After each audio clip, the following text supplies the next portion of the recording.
तो हेलो दोस्तों, स्वागत है आप सभी का आपके YouTube channel your Diksha education पे। आज हम लोग प्रश्नों की सीरीज में पांचवा प्रश्न हल करेंगे, प्रश्नावली 1.2 का।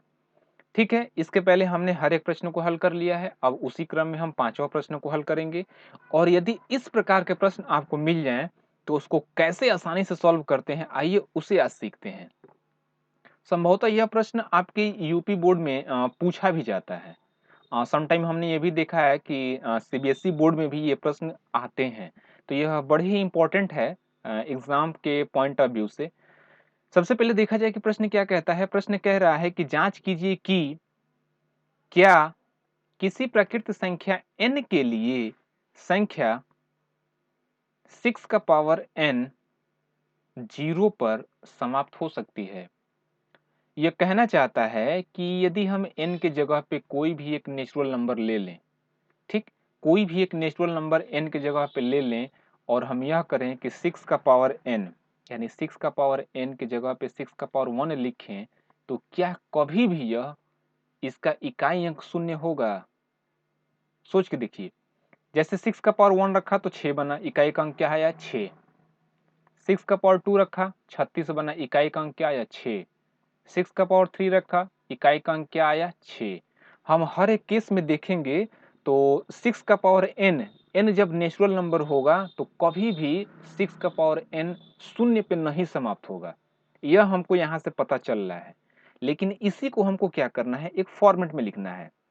दूसरी बात, हम यह भी जानते हैं कि कोई भी संख्या का इकाई का अंक यदि शून्य होगा तो वह संख्या डेफिनेटली 10 से विभाज्य होगी। होगी कि नहीं? देख लीजिए। जैसे यदि हम कहें कि 770 है, इकाई का अंक क्या है? शून्य है, ठीक। तो जब यह शून्य है तो हम जानते हैं कि यह 770 10 से 100% विभाज्य है। 77 बार में पूरा कट जाएगा, कटेगा ना? अब देखिए, जब 770 10 से विभाज्य है तो 770 100% 2 और 5 से भी विभाज्य होगा। चेक करके देख लीजिए। छोटा सा एग्जांपल से समझते हैं। मान लीजिए कि 50 हमने लिया, 50 का भी इकाई का अंक क्या है? शून्य है। तो 50 10 से विभाज्य होता है ना, 5 बार में ये कंप्लीट कट जाएगा। तो देखिए, 50 को हम चाहें तो 2 से भी विभाज्य कर सकते हैं 25 बार में, और 50 को हम चाहें तो 5 से भी विभाज्य कर सकते हैं 10 बार में। यानी यहां से हमको यह सीखने को मिलता है कि यदि किसी भी संख्या का पावर n दिया हो और कहे कि क्या वो कभी भी संख्या का इकाई का अंक शून्य होगा या शून्य पे समाप्त होगा, तो आपके दिमाग में यह बात हमेशा आना चाहिए कि यदि शून्य पे समाप्त होगा तो वह 10 से विभाज्य होगा, और जब वह 10 से विभाज्य होगा तो वह 100% 2 और 5 से भी विभाज्य होगा। यही चीज हमको अब लिख देना है। तो देखिए, लिखेंगे क्या? यदि हल में यदि किसी प्रकृत संख्या n के लिए 6 का पावर n शून्य पर समाप्त होगी तो वह 10 से या 2 और 5 से विभाज्य होगी। विभाज्य होगी, है कि नहीं? ठीक। अतः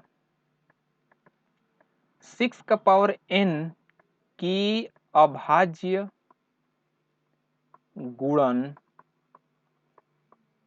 खंडन में 2 और 5 आनी चाहिए, है कि नहीं? जब 2 और 5 से विभाज्य होगी तो भाई 6 का पावर n के गुणनखंडन में क्या आना चाहिए? 2 और 5 आना चाहिए। ठीक है। जब हम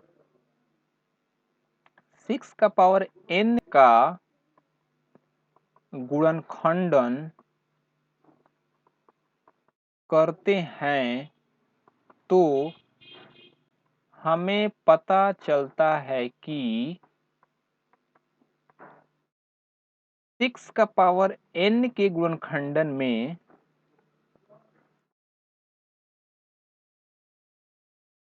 2 और 3 क्यों है भाई? 6 का पावर n को हम चाहें तो लिखेंगे 2 गुणे 3 का पावर n। 2 और 3 के अलावा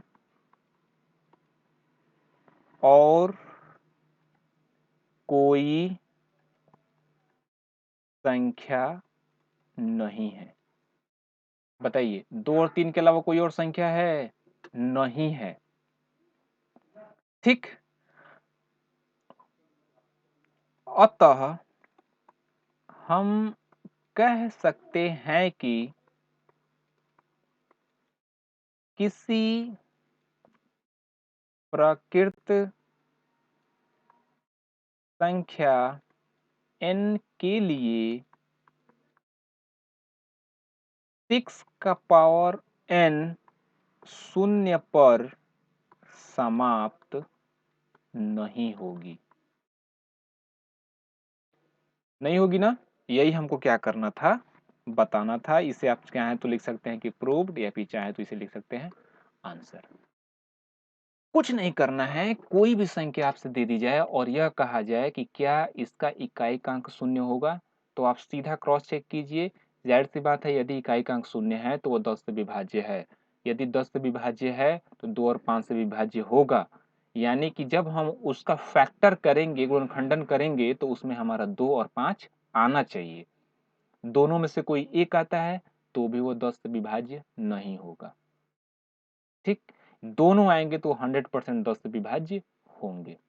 यह हमारा अंकगणित का आधारभूत प्रमेय हमको यह सिखाता है, और ऐसा प्रमेय हमने पिछली क्लास में पढ़ भी रखा है। ठीक है, तो ये था प्रश्न संख्या 5 का हल। अगले वीडियो में हम सीखेंगे प्रश्न संख्या 6 और प्रश्न संख्या 7 का हल कैसे किया जाए, या फिर वैसे प्रश्न को कैसे हल करना चाहिए। ठीक है, तब तक बने रहिए योर दीक्षा एजुकेशन के साथ, और वीडियो को लाइक कीजिए और शेयर कीजिए अपने फ्रेंड्स के साथ, ताकि वो भी इसे सीख सके। ठीक है, चलिए मिलते हैं अगले वीडियो के साथ, तब तक धन्यवाद।